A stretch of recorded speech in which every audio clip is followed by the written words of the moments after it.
There are people who don't believe in man-made climate change. There are people who don't wear seatbelts. There are people who use their phones while driving.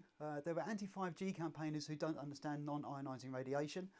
There are anti-vaxxers who don't understand dosage and won't accept that Andrew Wakefield was lying. There are people who believe that the earth is flat. And there are people who don't appreciate that Tears of a Clown is the greatest pop song ever written. A lot of people are wrong about a lot of things, and we're all wrong about some things, but there's a new and particularly disturbing addition to the list of things that a lot of people are wrong about. Face masks. That's these pieces of cloth which catch snot and spittle, preventing yours landing on somebody else and preventing somebody else's landing on you. They're not particularly comfortable to wear, but they're hardly the instrument of torture that some make them out to be. They don't affect your oxygen levels. They make your glasses steam up, but that passes fairly quickly. And they help stop the spread of COVID-19. Now, there are people who say that they don't trust the government. And they're right, we shouldn't trust the government. They were slow to react to COVID-19 and sent mixed messages once they did.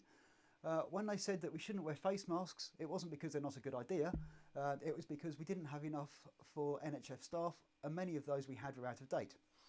On the day that government scientists published guidance saying that shaking hands can spread the disease, our Prime Minister was on television delivering a COVID briefing, bragging about shaking hands with everyone at a hospital which had COVID patients, and was still publicly, proudly shaking hands 2 days later.